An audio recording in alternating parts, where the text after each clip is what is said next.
Bonjour et bienvenue dans ce live 37 sur 365. J'avais envie de partager aujourd'hui un sujet qui me concerne personnellement encore, c'est quand le corps dit stop. Bien évidemment que notre corps dit un grand stop avec une maladie, un burn-out, une fracture, un accident quand vraiment nous dépassons les bornes. Mais en fait, notre corps, il nous lance plein de petits signaux depuis le tout premier moment où on mange quelque chose qui ne nous convient pas. Mais en fait, nous avons jamais appris à écouter, à observer notre corps et à déceler. C'est-à-dire, personne de nous parle le langage du corps et la compréhension du corps de quoi avons-nous besoin de comprendre quand il nous parle. C'est-à-dire, en fait, on reçoit ce corps humain, jamais on reçoit un manuel d'instruction. C'est vraiment à nous d'apprendre au fur et à mesure de notre vie, de le connaître en général, dans son fonctionnement général, qui concerne tous les corps humains. En fait, on a besoin de dormir, on a besoin de manger, de respirer. Wow. Et puis après, de notre propre fonctionnement à nous. Qu'est-ce qui me convient, qu'est-ce qui me ne convient pas? De quoi a besoin mon corps et de quoi a pas besoin le corps de l'autre qui lui fonctionne complètement différemment et qui te dit mais c'est bizarre, mais moi j'ai jamais ça quand je mange ça. Mais en fait on s'en fout, c'est le corps des autres. Donc la question c'est que dit ton corps à toi et comment est-ce qu'il fonctionne? Alors là je rentre d'une semaine de voyage où je suis allée voir ma famille, j'ai fait les fêtes comme tout le monde, Noël, la malbouffe, ou la bonne bouffe, parce qu'en fait, je suis plutôt bien entourée. J'ai voyagé à travers des hôtels,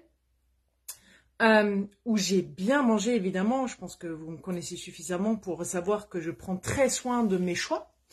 Et pourtant, il y a des choses essentielles qui manquent, que j'ai ici dans mon alimentation quotidienne, qui sont des toutes petites choses que je rajoute et que je n'ai pas partout où je vais. Et que cette fois-ci, je ne les ai pas emportées, même si souvent je les ai avec moi, mais cette fois, je ne les avais pas.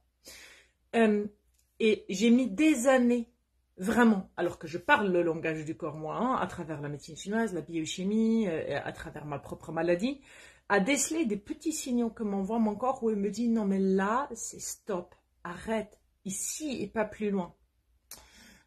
C'est-à-dire ce sont des petites choses qui sont un peu embêtantes, pas très graves, sur lesquelles on peut passer outre mais avec la grande facilité et qui pour nous, pour le commun mortel, ne sont pas vraiment des signaux d'alarme.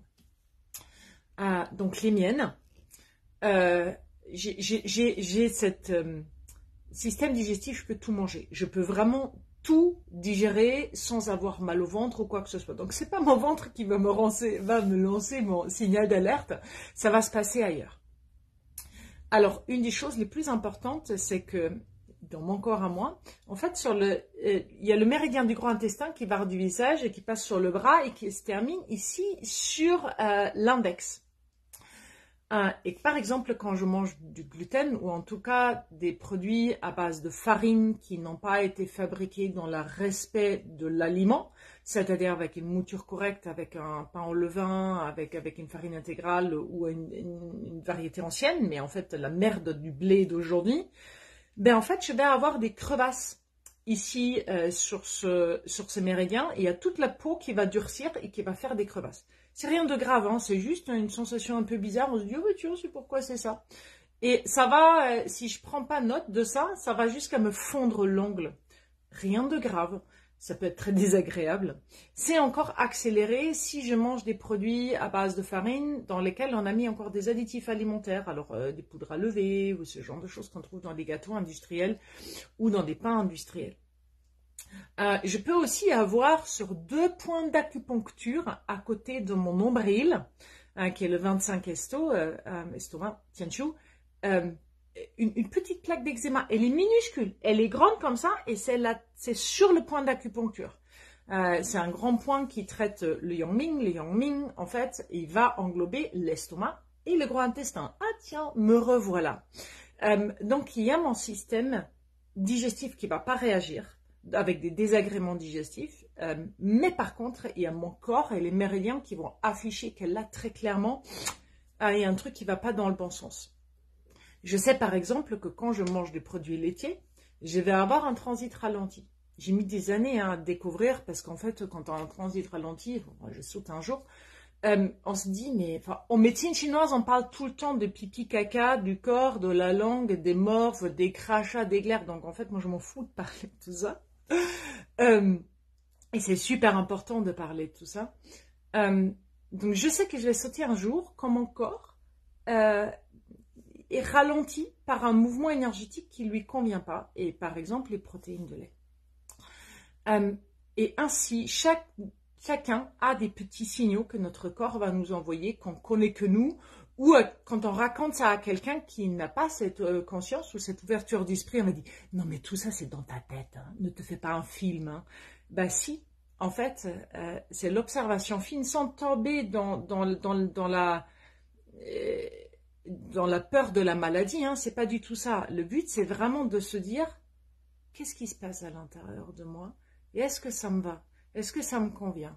Et les signaux peuvent être vraiment multiples. Ça peut être de la fatigue, ça peut être des démangeaisons, ça peut être des manifestations de peau, ça peut être des manifestations digestives, ça peut être de la mauvaise haleine, ça peut être des problèmes de vue, des yeux qui grattent, ça peut être des douleurs à des endroits spécifiques, soit fonctionnels, c'est-à-dire digestifs, soit des douleurs du corps avec je suis engourdie, j'ai des trucs inflammatoires, aujourd'hui il y a toutes mes articulations qui font mal.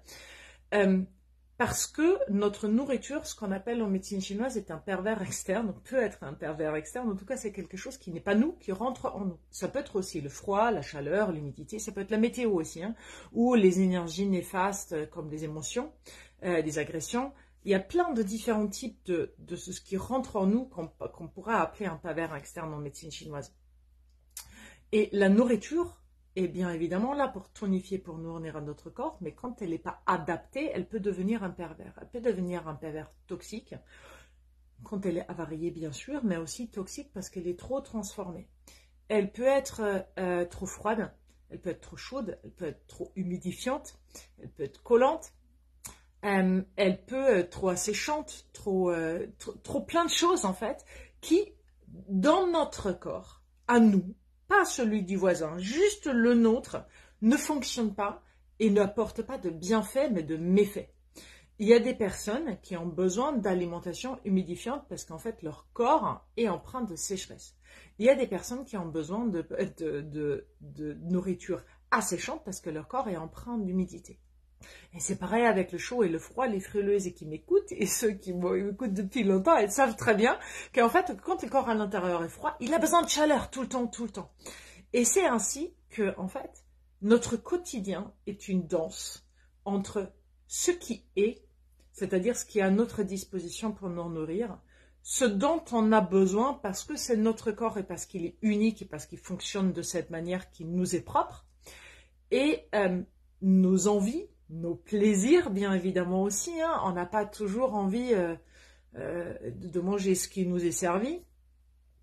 On n'a pas toujours envie de ce que notre terre nous donne. Hein, parce qu'en fait, il y a des saisons, il y a des légumes, on ne les aime pas. Et en fait, on aimerait bien manger des fraises en hiver, alors que ce n'est pas la saison. Donc, l'équilibre et la santé, c'est cette danse de bon sens qui navigue entre toutes ces choses en fait qui influent sur notre corps. Je n'allais pas annuler mon voyage juste parce que mon corps me dit non mais là arrête quoi. Non, je vais juste essayer de faire attention, de le faire un tout petit peu mieux au prochain petit déjeuner ou de ne pas croquer là-dedans alors que je sais que j'ai dépassé une limite pour mon propre corps. Donc le but c'est pas de se priver, le but c'est pas de se sentir frustré ou de dire ah mais j'ai pas le droit. La question n'en est jamais là. La question, c'est de quoi a besoin ton corps pour que toi, tu puisses t'y sentir bien. Parce que moi, franchement, quand ça commence à craquer, quand les crevasses commencent à s'approfondir, ce qui est le cas après 2-3 semaines d'exagération, vraiment, ça commence à faire mal. Donc, j'ai pas envie de ça. J'ai pas envie d'avoir des problèmes de transit parce qu'en fait, c'est quand même notre éboueur, hein, il y a besoin de sortir les toxines. J'ai pas envie d'être fatiguée, j'ai pas envie d'être en mauvaise santé juste parce que j'ai pas pu résister à un plaisir qui la plupart du temps n'est pas un plaisir mais quelque chose que le monde extérieur nous fait croire que c'est un plaisir en nous présentant des produits sous forme de marketing. Donc aujourd'hui, je vous invite à apprendre le langage de votre corps, à le prendre en compte, à ne pas vous dire non mais c'est dans ma tête ou je me fais des films. Non, non, non. Si vous avez observé quelque chose sur votre corps, que c'est juste, que probablement vous n'arrivez pas à le comprendre ou à l'interpréter correctement. C'est pour ça qu'il y a des interprètes, hein, il y a des praticiens de médecine traditionnelle chinoise, il y a des heilpraktikers, il y a des naturopathes, il y a des gens qui font des shiatsu, il y a des ostéopathes, il y a plein d'autres personnes en fait qui sont formées dans les sciences du corps et dans le langage du corps. Ça peut être des psychothérapeutes, des gens qui font des décodages biologiques, ça peut être plein de choses parce que ça peut être émotionnel aussi, qui vont vous décoder ça. Mais l'important, c'est de vous prendre en compte et de accepter que c'est ça et d'avoir la conscience que votre corps vous parle, même si vous ne le comprenez pas, mais dites, écoute, j'ai compris que ça, tu faisais ça à chaque fois que je fais ça, donc j'entends, je ne sais pas ce que dit, mais en tout cas, j'entends et je vais essayer de trouver. Et c'est comme ça, en fait, quand un pas après l'autre, on se met sur le chemin de la compréhension du soi. Je me suis acheté un cahier pour faire ma propre série de Entre les ans, que vous recevez peut-être par mail à travers ma newsletter.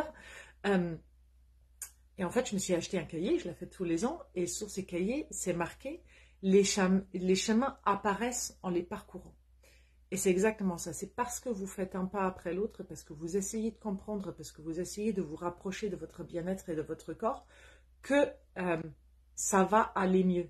C'est pas parce qu'il y a quelqu'un qui te trace un chemin tout fait et qui te dit vas-y, c'est là qu'il faut aller. C'est pas ton chemin, c'est pas ton corps, bordel. Donc en fait, l'important c'est connaître son corps. Alors, je vous mettrai tout à l'heure dans les liens, en dessous de cette vidéo, dans les commentaires, un lien vers mon test Yin-Yang, pour ceux qui ne l'ont pas encore fait, qui est une première approche du corps, qui te dit est-ce que je suis plutôt Yin ou plutôt Yang, qui va vous classer en 4 différents types, et qui vous donnera aussi des fiches à télécharger après, dans lesquelles vous pouvez déjà vous comprendre et vous voir à travers un autre prisme. C'est juste un, c'est celui que moi j'utilise, enfin, c'est une toute petite partie des prismes que j'utilise, qui est ici de la médecine chinoise, et vous allez voir, c'est génial, juste de se regarder avec un autre regard et pas celui de l'autre qui nous dit non mais en fait c'est dans ta tête, rien n'est dans votre tête, tout est dans votre corps. Et avec ça, je vous souhaite une très bonne journée. Au revoir. Si vous en avez marre de vos problèmes de santé chroniques pour lesquels vous n'arrivez pas à trouver une solution ni à identifier la cause, je vous ai préparé une masterclass qui vous explique les 7 piliers d'une personne en bonne santé, qui vous permettra de reprendre le pouvoir sur votre santé, de relancer votre métabolisme, de récupérer de l'énergie et de vous sentir enfin bien dans votre corps, avec une méthode ancestrale que personne ne nous enseigne. Il suffit de cliquer sur le lien sous cette vidéo.